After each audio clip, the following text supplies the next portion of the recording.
কাকে কালো জাদু করা হয়েছে, কাকে করা হয়নি, এটা বোঝাটা খুবই সিম্পল এবং খুবই সহজ একটা ব্যাপার।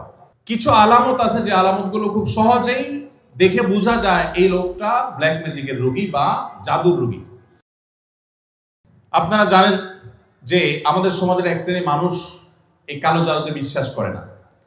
যদি কেউ কোরআনের জীবন্ত মুজিজা আর অলৌকিকত্ব দেখতে চায় তাহলে সে কালো জাদু গ্রস্ত রোগীর মধ্যে কোরআনের আয়াত দিয়ে যে ট্রিটমেন্ট করা হয় এটা দেখে সে আল্লাহর কুদরত দেখতে পাবে, কোরআনের মিরাকল দেখতে পারে।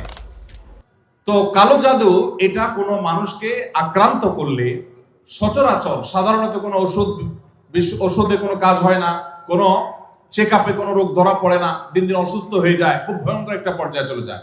একটি বর্ণনা আছে কালো জাদু এটা মানুষকে কবর পর্যন্ত আর ওঁটকে পাতিল পর্যন্ত নিয়ে যায়, তার মানে শেষ করে ফেলে দেয়, নানা রকমের ক্ষতিগ্রস্ত মানুষকে করে।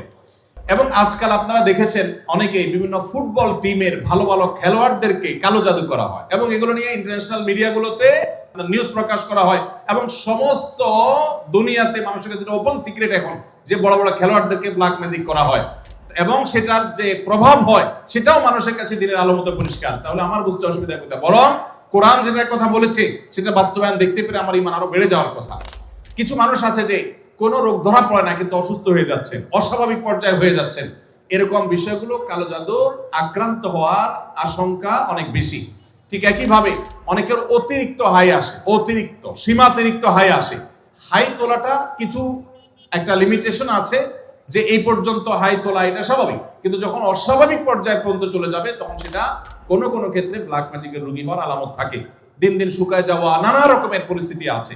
সবচেয়ে বড় পরীক্ষা করার উপায় হলো সূরা বাকারা সহ বিভিন্ন রুকিয়ার অ্যাপস চালু করে দিলে, ভিডিও চালু করে দিলে, তেলাওয়াত চালু করে দিলে যদি এটা শোনার পরে অস্থির হয়, পেরেশান হয়, তাহলে এই লোকটার মধ্যে কালো জাদুর আশঙ্কা অনেক জোরালো, যে সে সহ্য করতে পারে না তেলাওয়াত। একদম সাদা মানুষ মুসলমান সহ্য করে, কিন্তু সে তেলাওয়াত বন্ধ করতে পারে, আজান সহ্য করতে পারে না। এরকম বিষয়গুলো সাধারণত ব্ল্যাক ম্যাজিক কাউকে করা হয়েছে তার একটা আলামত হয়। সবচেয়ে ভালো হয় ভালো কোনো রাকির কাছে গেলে তারা এটাকে অ্যাসেসমেন্ট করতে পারে বিভিন্নভাবে এবং ধরা পড়ে যে তার কালো জাদু হয়েছে কি হয় নাই। আজকাল এই আপনার রাকিদের নামে অনেক লোকজন আছে যারা কবিরাজি করে, উল্টাপাল্টা পদ্ধতি করে, ভালো মানুষও কালো জাদুর রোগী বানায় দেয়। অনেকে আছে নাম বাপের নাম বললে বলে দেয় যে জাদু করছে কি করছে না, এগুলো সবই বোগাস এবং এগুলো কোনো সঠিক পদ্ধতি না। আমার পরিচিত একজন বলল যে আমার এক দাদা বহু আগে মারা গেছেন, তো এরকম এক কবিরাজের কাছে যায় বললাম আমার দাদার নাম এটা, তার বাপের নাম এটা, দেখেন তো তার কোনো জাদু আছে কিনা। বলে হায় হায় রে, শেষ করে ফেলছে, তো আর বেশি দিন বাঁচবে না, অথচ অনেক মরে শেষ। তো এরকম বন্ডামি বাহতাবাজিও আছে। এই জন্য যারা কোরআন হাদিসের আলোকে রুকিয়া করে, ঝাড়ফুঁক করে, এরকম মানুষদের শরণাপন্ন হবেন। এই সমস্ত প্রশ্ন উত্তর দেওয়ার কারণে আমার কাছে সব ঝাড়ফুঁক নিতে আসে। আমি কোনো রাখি না ভাই, আমি নিজে অন্যদের কাছে ঝাড়ফুঁকের আমলটা নিতে হয়, অ্যাডভাইসটা নিতে হয়। আমার শ্বশুরবাড়ির লোকজন আমার স্ত্রীকে জোর করে আমার কাছ থেকে আলাদা রাখে, অথচ আমার স্ত্রী আমার সাথেই থাকতে চায়, এক্ষেত্রে আমার করণীয় কি? আপনার ও প্রশ্ন ঠিক আছে ভাই। অনেক কমবখ্ত বাপ মা আছে, হতভাগা বাপ মা আছে, কপাল পড়া, মেয়ে স্বামীর সংসার করতে চায় কিন্তু বাপ মা বাধা দেয়, আছে না নাই? মেয়েটা ভালো কিন্তু বাপ মা ফুসলায়, আরে আমার ভাতের অভাব পড়ছে না কিন্তু চলে আস। এর মতো কপাল পড়া বাপ মা আর হতে পারে না। ভাইরা আমার, বেশিরভাগ সংসারে স্বামী স্ত্রীর মধ্যে অশান্তি সৃষ্টি করে তৃতীয় পক্ষ। কারা করে? তৃতীয় পক্ষ।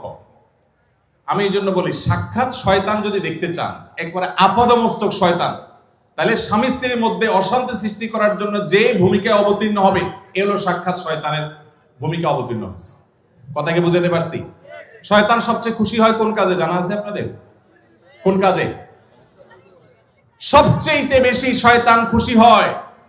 কোন সংসার ভেঙে দিলে, স্বামী স্ত্রীর মধ্যে বিচ্ছেদ হলে। আপনারা হাদিস শুনছেন, প্রসিদ্ধ হাদিস, শয়তান তার সিংহাসন পানির উপরে স্থাপন করে এবং শয়তান তার চেলাদেরকে ছেড়ে দেয়।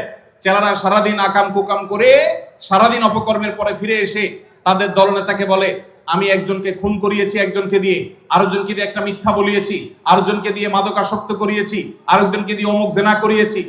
তখন শয়তান বলে হ্যাঁ অবশ্যই কিছু না কিছু করেছ। কিন্তু যখন কোন শয়তান এসে বলে একজন স্বামী স্ত্রীর মধ্যে বিচ্ছেদ ঘটায় দিছি, তখন শয়তান বলে তুমি সবচেয়ে বড় কাজ করছো, সে সবচেয়ে বড় খুশি হয়।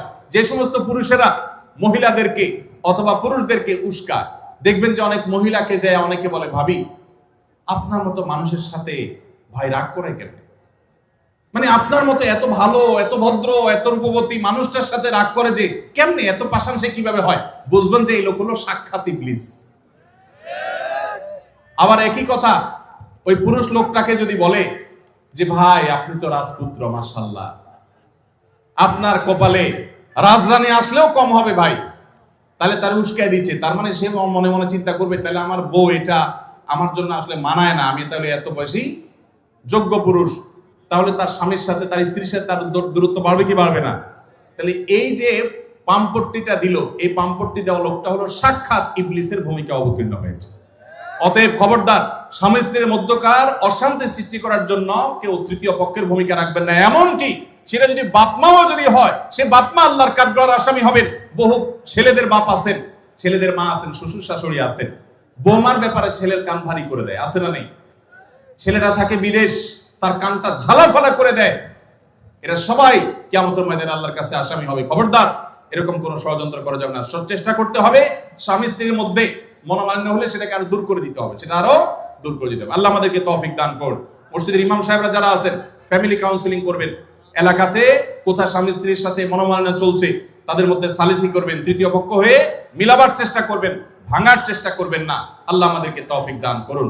যে মা বাপ তার মেয়েকে ফুসলাচ্ছে স্বামী সংসার না করার জন্য, যৌক্তিক শরঈ কোনো কারণ ছাড়া যদি এটা করেন, তারা কবিরা গুনাহে লিপ্ত হোক। তারা মা বাপ সন্তানকে তারা আল্লাহর নির্দেশ থেকে বাহিরে তারা নিতে চাচ্ছে।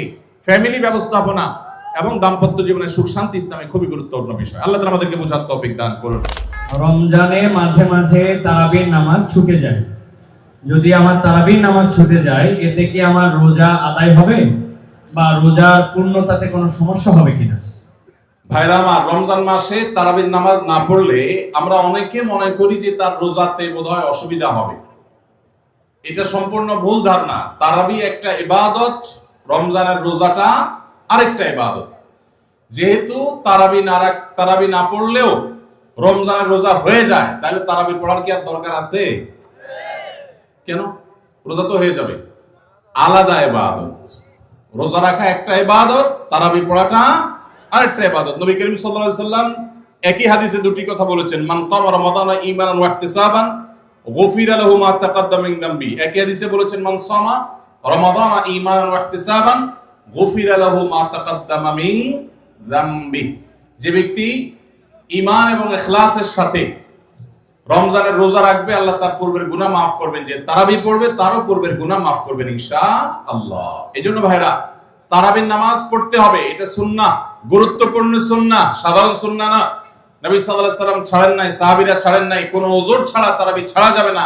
জামাত ছুটে গেলে একা একা হলেও পড়বেন, কিন্তু কোনো কারণে পড়তেই পারলেন না, সফরে আছেন, ট্রাভেলে আছেন, বাসে ছিলেন, ট্রেনে ছিলেন, নাইটে সফর করেছেন, তারাবি পড়তেই পারেন নাই, ইনশাআল্লাহ আপনার রোজা হয়ে যাবে। তাই বলে তারাবিকে অনেকে অবহেলা করেন আজকাল, যেটা তো সুন্নাহ, না পড়লে কি? এই অবহেলাটা আরেকটা দোষের। তাহলে আমাদের মধ্যে দুইটাই সীমা লঙ্ঘন। কেউ মনে করেন তারাবি না পড়লে রোজাই হবে না, এটা হলো বাড়াবাড়ি। আবার অনেকে মনে করে তারাবি না পড়লেই বা কি, এটা হলো ছাড়াছাড়ি। এই বাড়াবাড়ি এবং ছাড়াছাড়ির মধ্যে আমাদের থাকতে হবে। আল্লাহ আমাদের তৌফিক দান করুন। আস-সুন্নাহ ফাউন্ডেশন, উম্মার স্বার্থে সুন্নাহর সাথে।